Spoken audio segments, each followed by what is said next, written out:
दर्शकवृन्द नमस्कार।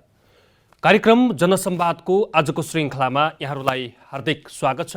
जनसंवादको आजका अतिथि हुनुहुन्छ नेकपाका वरिष्ठ नेता पूर्व प्रधानमन्त्री झलनाथ खनाल। झलनाथ खनालसँग आज हामी पछिल्लो समय नेकपाको जुन विचलन, नेकपाभित्र देखिएको विवाद, मङ्गलबार मात्रै नेकपा नेपाल दाहाल समूहले देशव्यापी रूपमा प्रधानमन्त्री ओली कदम विरुद्ध विरोध र्याली गरेको छ। काठमाडौँमा पनि विरोध प्रदर्शन गरेको छ, देशका विभिन्न जिल्लामा प्रदर्शन गरेको छ।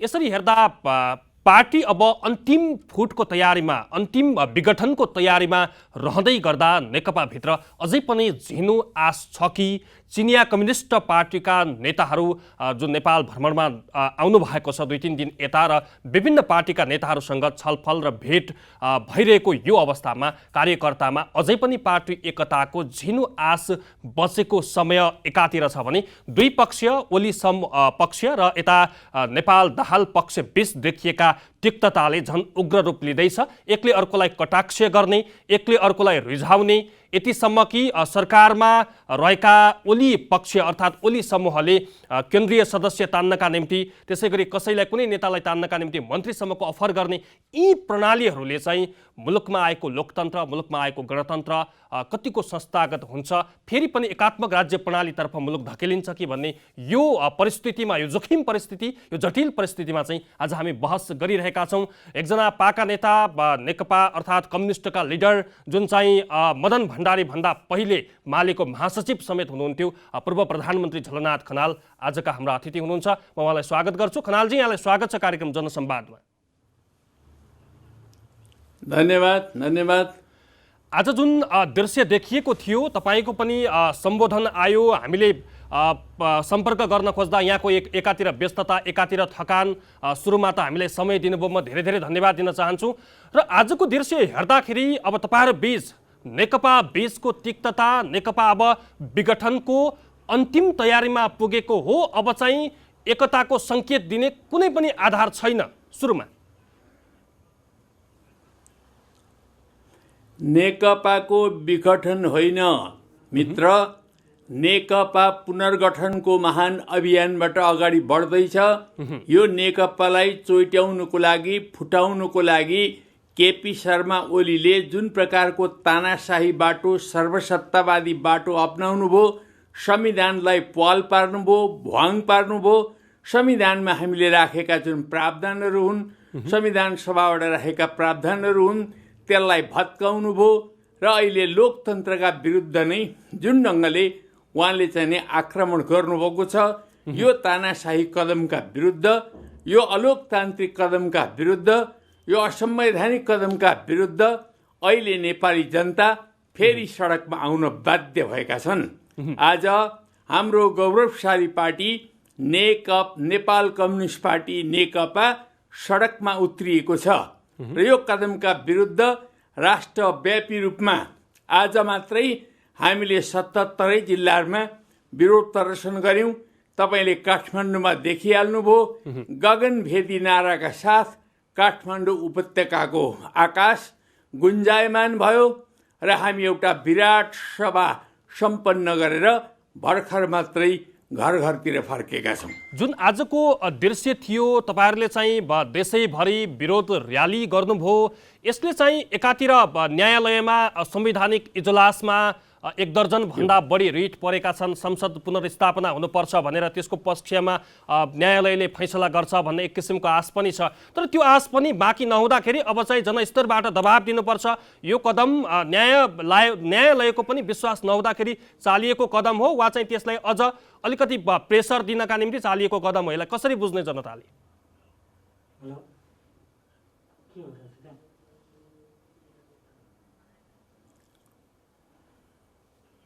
छैन।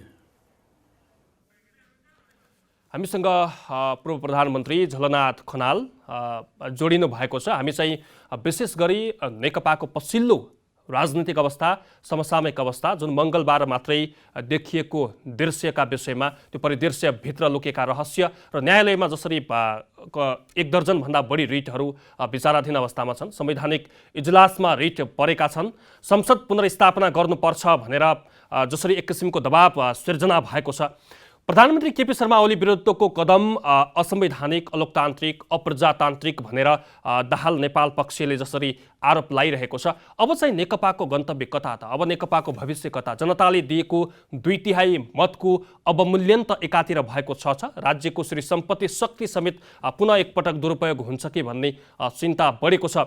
यो कदमले गर्दाखेरि अब मुलुकमा हिजो 2007 साल, 2015, 17, त्यसै गरी 46, 58, 62, 63 को आन्दोलन हुँदै प्राप्त उपलब्धि, प्राप्त लोकतन्त्रलाई संस्थागत गर्न सकिन्छ भन्ने सवालहरू उठिरहेका बेला आज हामी यसै विषयमा कुराकानी गर्दैछौँ। उहाँ पुनः जोडिनु भएको छ। आजको दृश्य हेर्दाखेरि जुन त्यो माहौल देखिएको छ, न्यायालयमा 1 दर्जनभन्दा बढी रिट परेका छन्, संसद पुनर्स्थापना हुनुपर्छ, जनताका आवाजहरू मुखरित हुने संसदलाई विघटन गर्न पाइँदैन, एकातिर कानुनविदहरूले पनि बहस गरिरहनु भएको छ, नेपालको संविधानमा कहीँ कतै पनि संसद विघटन गर्ने कहीँ कतै पनि बुँदा छैन भनेर अधिवक्ताले, कानुनविदहरूले चाहिँ त्यो सवाल गरिरहँदाखेरि यहाँहरूको विश्वास न्यायपालिकाप्रति नहुँदाखेरिको यो दबाव हो वा चाहिँ त्यसलाई अझ प्रेसर दिनका निम्ति आजको यो र्याली हो, आजको विरोध सभा हो? तपाईलाई थाहै छ, हामीले जति बेला संविधान निर्माण गर्यौं, यो संविधान ब्रिटिस संविधान भन्दा, ब्रिटेनको संसद भन्दा भिन्न छ। हाम्रो देशको संसद अरू कतिपय देशका संसदीय व्यवस्था भन्दा पनि भिन्न छ। हामीले नेपालका वास्तविकता अनुरूप, नेपालका आवश्यकता अनुरूप प्रधानमन्त्रीलाई कतिपय देशमा भएका जुन विशेषाधिकारहरू हुन्छन्, संसद विघटन गर्ने, त्यस्तो अधिकार हाम्रो देशमा आवश्यक छैन। यो अधिकार दिइयो भने मुलुकमा अस्थिरता पैदा हुन्छ भनेर हामीले चाहिँ नि त्यो प्रावधान राखेनौँ। हामीले 2-3 घण्टा बहस गरेर नै त्यो प्रावधान नराखेका हौँ। तर हुँदै नभएको प्रावधानको आधारमा संविधानमा त्यस्तो कुनै कुरा, अधिकारै नभएको कुरालाई दुरुपयोग गरेर अहिले केपी शर्मा ओलीले जुन ढङ्गको सर्वसत्तावादी र असंवैधानिक कदम चालेका छन्, त्यसले देशमा एउटा अत्यन्त असहज परिस्थिति सिर्जना गरेको छ। मुलुकलाई प्रतिगमनतर्फ, प्रतिक्रान्तितर्फ लगेको छ। स्वाभाविक रूपले यस्तो अवस्थामा आम जनचाहना अनुरूप, आम जनआकांक्षा अनुरूप हाम्रो पार्टी मैदानमा उत्रेको छ र अरू पार्टीहरू पनि मैदानमा उत्रेका छन्। नेपाली जनता मैदानमा उत्रेका छन्। यो नेपाली जनताको नैसर्गिक अधिकार हो। यही संविधानले दिएको नैसर्गिक अधिकार बमोजिम संविधानमाथि आक्रमण भएपछि अनि लोकतन्त्रमाथि आक्रमण भएपछि, जनआकांक्षामाथि आक्रमण भएपछि हामीहरू अहिले उत्रेका छौँ। अब सम्बन्धित राज्यका निकायहरूले कसरी निर्णय गर्छन् त्यो उनीहरूको आफ्नो कुरा हो। तर जनआवाज के छ त यो देशमा? केपी शर्मा ओलीको पुस 5 गतेको प्रतिगमनकारी असंवैधानिक कदमका विरुद्ध नेपाली जनता के भनिरहेका छन्? हामी नेपाली जनतालाई गोलबन्द गरेर जनआवाजलाई मुखरित गरिरहेका छौँ। अब चाहिँ संसद पुनर्स्थापना हुन्छ त? तपाईँहरूको यो दबावले संसद पुनर्स्थापना भएर नियमित कामहरू चल्छ? कतिको विश्वस्त हुनुहुन्छ न्यायालयप्रति? अहिले हाम्रो संविधानलाई, अहिले केपी शर्मा ओलीले पारेको पाललाई टाल्नको निम्ति, उहाँले बनाउनु भएको भ्वाङलाई टाल्नको निम्ति, संविधानलाई ठिक लिगमा लिएर आउनको निम्ति र नेपालको लोकतन्त्रलाई ठिक दिशामा अगाडि बढाउनको निम्ति र मुलुकलाई फेरि पनि एउटा अस्थिरतातर्फ जान नदिएर स्थिरतातर्फ अगाडि बढाउनुको निम्ति अहिले सिङ्गो राष्ट्रको आवाज के हो भने, 3 करोड नेपालीको आवाज के हो भने संसदको पुनर्स्थापना हुनुपर्छ। यो संसद 5 वर्षका निम्ति निर्माण भएको संसद हो। नेपाली जनताले 5 वर्षको लागि जनादेश दिएर निर्माण गरेको संसद हो। त्यसैले अझै 2 वर्ष यसको आयु छ। यसै बीचमा कसैले पनि त्यसमाथि हमला गर्न पाउँदैन, आक्रमण गर्न पाउँदैन। संसदलाई मार्न सकिँदैन। यो मार्ने जुन दुस्साहस केपी ओलीले गरेका छन् त्यसका विरुद्ध जनता उठिरहेका छन्। हामीलाई पुराका पुरा विश्वास छ अदालतले न्यायालयले संविधानको सही व्याख्या गर्नेछ। हामीले त्यति लामो समय लगाएर 10 वर्ष लगाएर बनाएको यो संविधान हो। यो संविधानको मर्म र भावनालाई जस्ताको तस्तै अगाडि बढाउने कुराहरूमा न्यायालय दृढतापूर्वक उभिनेछ भन्ने हामी सबैले आशा र विश्वास अनि भरोसा राखेका छौँ। यदि वैशाख 17 र 27 को मध्यावधि निर्वाचनमा जानुपर्ने स्थिति आयो भने तपाईहरु तयार हुनुहुन्छ मध्यावधि निर्वाचनमा जानका लागि? अहिले हामी चुनावको बारेमा सोचेकै छैनौं। यो राष्ट्रले पनि सोचेको छैन। खाली केपी शर्मा ओलीको नेतृत्वमा भएको एउटा सानो गुटले सोचेको छ। यो बालुवाटारे गुट हो। त्यो नेकपा सेकपा केही पनि होइन। नेपाल कम्युनिस्ट पार्टीबाट टुट्ने फुट्ने चोइटिने क्रममा देखा परेको एउटा चाहिँ चोइटो मात्रै हो। त्यो चोइटोले घोषणा गर्ने बित्तिकै त्यो दिशामा राष्ट्र अगाडि बढ्छ भन्ने कुरामा कुनै सम्भावना देखिँदैन। र उनले जुन ढङ्गले चुनावको घोषणा गरेका छन् त्यो गराउनुको लागि होइन, तर मुलुकलाई प्रतिगमनको दिशातर्फ लानको लागि, दक्षिणपन्थी दिशामा लानको लागि गरिएको चुनाव हो। त्यसैले हामी त्यस्तो खालको घोषणाका पछि अहिले लागेका छैनौँ। जनता पनि लागेका छैनन्। हामी त्यसको विरोध र भण्डाफोड गर्दै संसद पुनर्स्थापनाको बाटोमा त्यसलाई चाहिँ नि हामी अर्जुन दृष्टि बनाएर अगाडि बढिरहेका छौँ। पछिल्लो समय चाहिँ हेर्दाखेरि ओली समूहले चाहिँ जुन आफ्ना केन्द्रीय सदस्यहरूलाई बढाएको छ, 1179 केन्द्रीय सदस्य पुर्याएको अवस्था छ। महासचिव र अध्यक्षले संगठन विभाग प्रमुखको सल्लाहमा बोलाइएको बैठक चाहिँ वैधानिक बैठक हुन्छ। त्यसबाट बढाइएका केन्द्रीय सदस्य चाहिँ वैधानिक हुन्छन्। भोलि निर्वाचनमा जाँदाखेरि नेकपा पार्टीको नाम र सूर्य चिन्ह हाम्रो हुन्छ भनेर दाबी गरिरहँदाखेरि तपाईले चोइटिएर गएको एउटा टुक्रा हो पार्टी विभाजन हुँदाखेरि भनेर भन्नुहुन्छ। उहाँहरू चाहिँ हामी नै माओ पार्टी हो, हामी नेकपा हो र हामी वैधानिक ढङ्गले अगाडि बढेका छौँ भनेर उहाँ लगायतका अन्य नेताहरूले भनिरहँदाखेरि तपाईँको विश्लेषण के छ, टिप्पणी? अहिलेको अवस्थामा वास्तवमा आधिकारिक पार्टी भनेको हाम्रो पार्टी नेपाल कम्युनिस्ट पार्टी नेकपा हो, जसको भर्खरै मात्रै तेस्रो केन्द्रीय कमिटीको बैठक हामीले सम्पन्न गरेका छौँ। त्यो केन्द्रीय कमिटीको बैठकमा हाम्रो केन्द्रीय कमिटीका 441 सदस्य मध्ये पछि थपिएका गर्नुहुन्छ भने 445 मध्ये हामीसँग 315 कमरेडहरूको उपस्थिति थियो। त्यो उपस्थितिमा हामीले बैठक गरेका छौँ।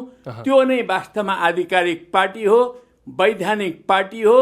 जबसम्म कुनै पनि केन्द्रीय कमिटीमा कोरम पुग्दैन त्यस्तालाई बैठक मानिँदैन, त्यसलाई चोइटा मात्रै भन्न सकिन्छ।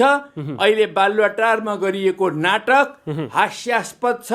उनीहरूले केही गुटका मान्छेहरू भेला भएर देशभरिबाट 1179 जना मानिसहरूलाई चाहिँ नि केन्द्रीय कमिटीका सदस्य बनाउने जुन खालको नाटक रचेका छन् त्यो हास्यास्पद नाटक हो। बालुवाटारमा यस्तो नाटक अहिलेसम्म नेपाली जनताले देख्न पाएका थिएनन्। पहिलो पटक केपी शर्मा ओलीले 3 करोड नेपाली जनतालाई यो नाटक देखाएका छन्। यो फगत नाटक बाहेक अरू केही पनि होइन। हामीले बनाएका जुन ऐन र कानुनहरू छन्, हाम्रो चाहिँ संसदले बनाएका जुन ऐन र कानुनहरू छन्, त्यसमध्ये तपाईँले दल ऐन हेर्नु नै भएको होला। दल ऐनको धारा 33 पल्टाएर हेर्नुहोस्। कुनै पनि पार्टी यदि विभाजित हुन स्थिति छ भने अथवा दुईटा पार्टी मिलेर एउटा पार्टी बनेको छ भने 5 वर्षसम्म त्यो पार्टीलाई कसैले पनि विभाजित गर्न सक्दैन। अनि विभाजित गर्नै पर्ने कुनै बाध्यात्मक परिस्थिति आयो भने केन्द्रीय कमिटीका 40% सदस्यहरू छुट्टिएको हुनुपर्छ। त्यो छुट्टियो भने अर्को पार्टी नामको पार्टी बन्न सक्दछ। तर हाम्रो केन्द्रीय कमिटीमा 72% भन्दा बढी सदस्यहरू अहिले हाम्रो पार्टीमा हुनुहुन्छ। त्यसै कारणले यो पार्टी फुट्नै सक्दैन। हामी अहिले पार्टी फुटेको पनि स्वीकार गर्न तयार छैनौँ। मैले अघि पनि भने तपाईँ मदन भण्डारी भन्दा पूर्वको त्योभन्दा अगाडिकै महासचिव, त्यो नेतृत्व सम्हाल्नु भएको पूर्ववत एमालेको पार्टी अध्यक्षको नेतृत्व सम्हाल्नु भएको पूर्व प्रधानमन्त्री पनि, अहिले नेकपाको वरिष्ठ नेता पनि। यो हेर्दाखेरि चाहिँ यो क्षेत्रफल उत्रै, यो आकार उत्रै, त्यसमा चाहिँ कित्ताकाट गरेर विभिन्न खेलहरू यहाँ खेलिए, विभिन्न खेलहरू खेलाइए पनि अझै पनि कतिपय खेलहरू खेलिँदैछन्।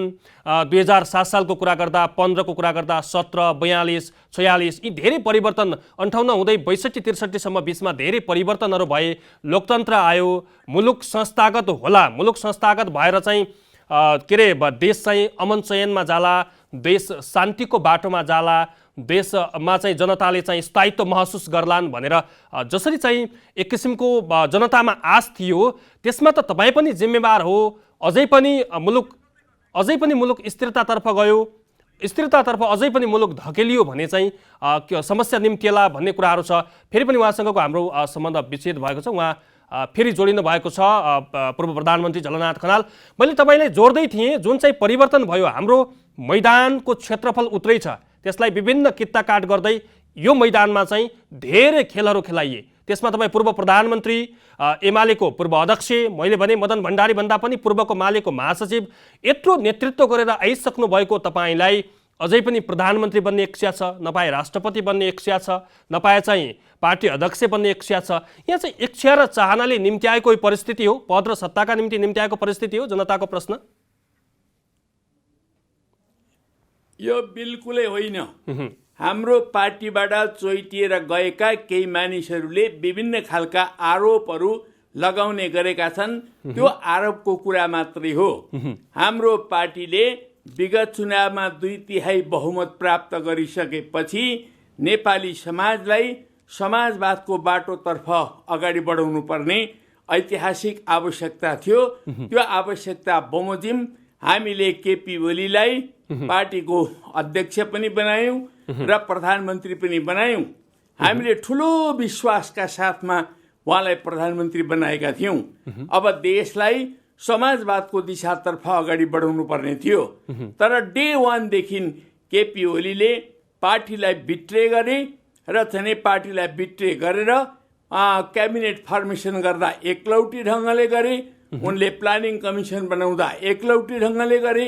उनले नीति र कार्यक्रम ल्याउँदा एकलौटी ढङ्गले गरे। बजेट ल्याउँदा एकलौटी ढङ्गले गरे। विभिन्न विधेयकहरू ल्याउँदा एकलौटी ढङ्गले गरे। उनले चाहिँ नि विभिन्न नियुक्तिहरू गर्दा आफ्ना गुटका मान्छे बाहेक कसैलाई राखेनन्। यसरी उहाँले अत्यन्त घिनलाग्दो ढङ्गको गुटबन्दी चलाउने काम गर्नुभयो। त्यो कारणले गर्दाखेरि पार्टीमा समस्याहरू आए। पार्टीमा गम्भीर दक्षिणपन्थी भड्काउ देखा पर्यो। त्यो भड्काउका विरुद्ध हामी आफूले वास्तवमा पार्टीलाई यसरी जान दिनु हुँदैन, देशलाई यसरी जान दिनु हुँदैन, देशलाई सकारात्मक दिशातर्फ लानुपर्छ भनेर हामीले सही नीति के हुन्छ, कार्यदिशा के हुन्छ, विचार के हुन्छ, त्यो कुरा हामीले अगाडि सार्न थाल्यौँ। तर त्यो कुरालाई उहाँले अस्वीकार गरेर पार्टीका विधि र नीतिलाई पनि मान्न छोड्नुभयो। उहाँले चाहिँ नि पार्टीका कमिटीका बैठकहरूको निर्णयलाई पनि नमान्ने, त्यो खालका कामहरू गर्न थालिसकेपछि अन्तरसङ्घर्ष अलिकति बढ्दै गयो। त्यो बढ्ने क्रममा उहाँले धाक र धम्कीहरू पनि छोड्दै जानुभयो। ती धाक र धम्की छोड्दै जाने सिलसिलामा हामीले संविधान बमोजिम यो संसद विघटन हुन सक्दैन भन्ने हामीलाई विश्वास थियो। तर अन्त्यमा गएर उहाँले संविधानमाथि चाहिँ नि आक्रमण गर्नुभयो। त्यसै गरेर चाहिँ नि संसदमाथि आक्रमण गर्नुभयो। अन्त्यतः संसद नै विघटन गर्ने जस्तो अत्यन्त आत्मघाती काम उहाँले गर्नुभयो। यो कुनै कम्युनिस्टले गर्ने कुरा होइन। यसकारणले उहाँ नै यसको लागि सम्पूर्ण रूपले जिम्मेवार हो, 100% जिम्मेवार हो। हामीसँग पनि केही कमजोरी छ भने त्यो कमजोरी के हो भने केपी शर्मा ओलीका हरकतहरूलाई, उहाँका गलत दृष्टिकोणहरूलाई, उहाँका गलत नियतहरूलाई समयमा हामीले बुझ्न नसक्नु र त्यसलाई रोक्ने कामहरूमा पार्टीले जुन खालका प्रभावकारी कदमहरू चाल्नुपर्ने थियो त्यो प्रभावकारी कदमहरू हिजैदेखि चाल्ने कुराहरूमा रहेको कमजोरीमा हाम्रो पनि हिस्सेदारी छ। तर आज जुन ढङ्गले मुलुकलाई प्रतिगमनको दिशातर्फ अगाडि बढाउने कामहरू भएको छ, यसमा सम्पूर्ण रूपले दोष केपी ओलीको छ। होइन, अर्को कुरा, जनताको एउटा प्रश्न, हिजोका दिनमा उखु आन्दोलन हुँदाखेरि चाहिँ तपाईँहरूको अनुहार सडकमा देखिएन, त्यसपछि अन्य मजदुरहरूको आन्दोलन हुँदाखेरि तपाईँहरू सडकमा देखिनु भएन, अन्य भोकाहरूको आन्दोलन हुँदाखेरि भनौँ न विपन्न वर्गका आन्दोलनहरूमा तपाईँहरू सडकमा देखिनुहुन्न। तर आज चाहिँ प्रधानमन्त्री केपी शर्मा ओलीले संसद विघटन गरिसकेपछि चाहिँ जुन सडकमा तपाईँहरूको दृश्य देखियो, त्यहाँबाट चाहिँ जनताले प्रश्न गरे, अझै पनि पाका नेताहरूलाई, अझै पनि अग्रज नेताहरूलाई कति यो सत्ता मोह हो, उहाँहरू चाहिँ अभिभावक भएर किन बस्न सक्नुहुन्न, नयाँ पिँढीलाई चाहिँ किन राजनीतिमा अगाडि सार्न सक्नुहुन्न भन्ने चाहिँ तपाईँहरूमा एउटा प्रश्न तेर्सियो, कसरी चिर्नुहुन्छ? तपाईले अगाडि सारेका जुन प्रसङ्गहरू हुन्, चाहे उखु किसान आन्दोलन होस्, चाहे अन्य जनताका आन्दोलनहरू हुन्, असन्तुष्टि हुन्, विरोध हुन्, आक्रोश हुन्, ती सबै कुराहरूलाई ठिक ढङ्गले चाहिँ सम्बोधन गर्ने र बाटो देखाउने काम सरकारको थियो। हामीले सरकारसँग नै अपेक्षा गरिरह्यौँ, हामीले पटक पटक सरकारलाई यसबारेमा अनुरोध गरिरह्यौँ, तर सरकारले कानमा तेल हालेर बस्यो। तपाईलाई थाहै छ, गलत ढङ्गका विधेयकहरू ल्याएर, गुठी विधेयक ल्याएर काठमाडौँमा ठुलो विद्रोह भएको कुरा पनि तपाईँलाई थाहै छ। तर त्यति बेला हाम्रै पार्टीको नाउँमा सरकार भएको हुनाले सकेसम्म यो सरकारले नै काम गरोस् भनेर हामी चुप लागेर बसिरह्यौँ। तर उहाँले जुन ढङ्गको कदम चाल्नुभएको छ, यो कदम चालिसकेपछि त यो त संविधान विरोधी, लोकतन्त्र विरोधी, जनविरोधी कदम भएको हुनाले हामी आफै पनि सडकमा आउन बाध्य हुनु परेको छ। यो रहर होइन, हाम्रो बाध्यता हो। जहाँसम्म तपाईँले नयाँ पुस्ताको कुरा गरिरहनु भएको छ, हामी नयाँ पुस्तालाई हुर्काउनुको लागि, नयाँ पुस्तालाई अगाडि बढाउनुको लागि कृत सङ्कल्पित छौँ। हामीले पार्टी एकीकरण गर्दै चाँडोभन्दा चाँडो पार्टीलाई राष्ट्रिय महाधिवेशनको बिन्दुमा, एकता महाधिवेशनको बिन्दुमा पुर्याउनु पर्छ। त्यो महाधिवेशनबाट हामी युवा पुस्तालाई, हाम्रो चाहिँ दोस्रो पुस्तालाई अगाडि बढाउनुको लागि दृढ प्रतिज्ञ छौँ। अर्को प्रसङ्ग भनिन्छ, कम्युनिस्टहरू सत्तामा पुग्नका निम्ति र जनताका हकहितका निम्ति जुन लेभलमा तलबाट ग्राउन्डबाट गर्नुपर्ने मेहनतहरू धेरै गर्छन्, तर सत्तामा पुगिसकेपछि साझेदारी भूमिकामा बस्न सक्दैनन्। विगतका इतिहासहरू हेर्दा पनि विभिन्न कम्युनिस्टै पार्टीहरू चाहिँ टुक्रिँदै ससाना दलहरूमा विभाजित हुन पुग्यो। फेरि अस्ति भर्खरै मात्र एउटा वाम गठबन्धन बन्यो, त्यो पनि 29 महिना नहुँदै फेरि टुक्रिन पुग्यो। यसलाई चाहिँ यहाँले कसरी, यहाँको राजनीतिक इतिहासमा कसरी विश्लेषण गर्नुहुन्छ? तपाईँहरू चाहिँ आफ्नो विरासतलाई, आफ्नो सत्तालाई थाम्न किन सक्नु हुँदैन खनालजी?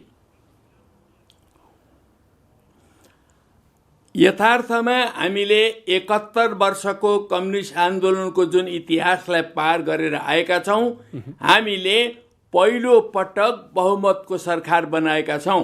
त्योभन्दा अगाडिका सरकारहरू या त अल्पमतका सरकार हुन् या त संयुक्त सरकारहरू हुन्।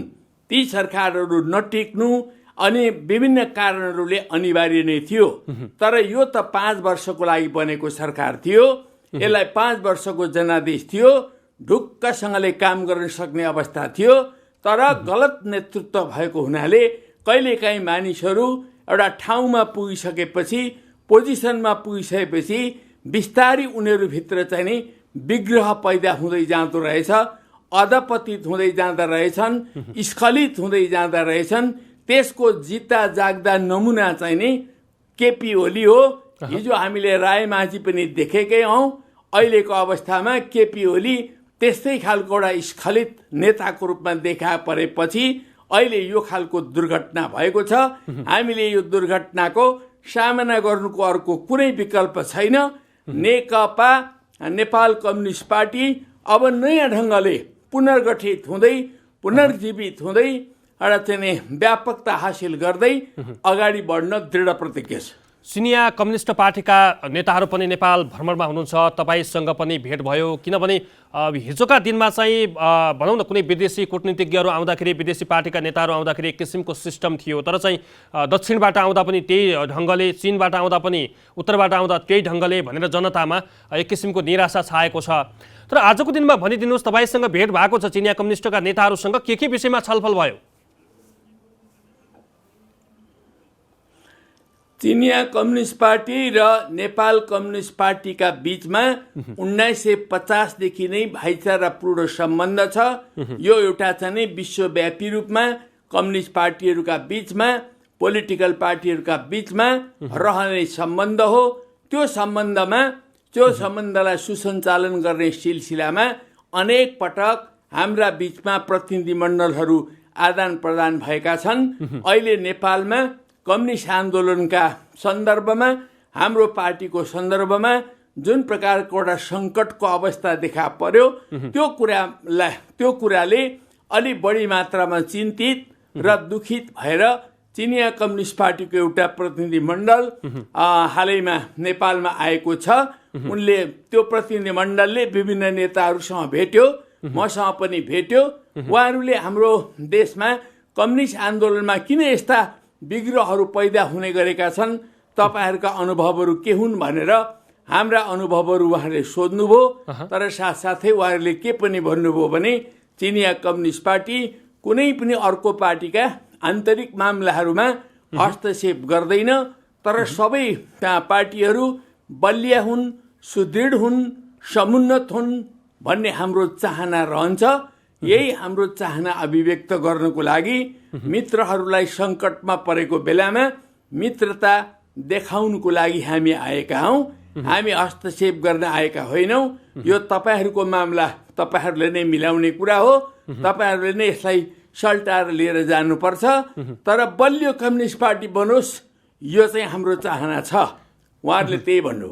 तपाईहरु मिल्नुहोस्, नेकपालाई चाहिँ बलियो बनाउनुपर्छ, तपाईहरु चाहिँ नेपालमा कम्युनिस्टको जुन एउटा विरासत छ त्यसलाई गुम्न दिनु हुँदैन भन्ने ढङ्गले चाहिँ तपाईहरु बीच चाहिँ द्विपक्षीय छलफल बहस केही भएन? हामीले चाहिँ उहाँहरूसँग जुन खालको कुराकानी गर्यौं, उहाँहरूले शुभेच्छा व्यक्त गर्नुभयो। त्यति नै हो। शुभेच्छा व्यक्त गर्ने भन्दा उहाँहरूले गर्न सक्ने कुरा केही पनि हुँदैन। हामीले पनि अरू देशको मामलामा केही पनि गर्न सक्दैनौँ। शुभेच्छा व्यक्त गर्न सक्छौँ, मित्रता व्यक्त गर्न सक्छौँ, सहयोगका हातहरू बढाउन सक्छौँ, तर कसैले पनि एकअर्कामा हस्तक्षेप गर्ने कुरा आउँदैन। विश्वभरिका कम्युनिस्ट पार्टीहरूसँग नेपाल कम्युनिस्ट पार्टीका सम्बन्धहरू छन्। ती सम्बन्धहरूलाई हामीले स्वतन्त्रताको आधारमा, सार्वभौमिकताको आधारमा, एकअर्काका आन्तरिक मामलामा हस्तक्षेप नगर्ने आधारमा हामीले सुसञ्चालन गर्दै आएका छौँ। चिनिया कम्युनिस्ट पार्टीसँग पनि हाम्रो सम्बन्ध त्यस्तै मात्र हो। हस्, यहाँको थकान, आज दिउँसभरिको दौडधुप र व्यस्त समयका बावजुद पनि समय दिनुभयो, म धन्यवाद दिन चाहन्छु।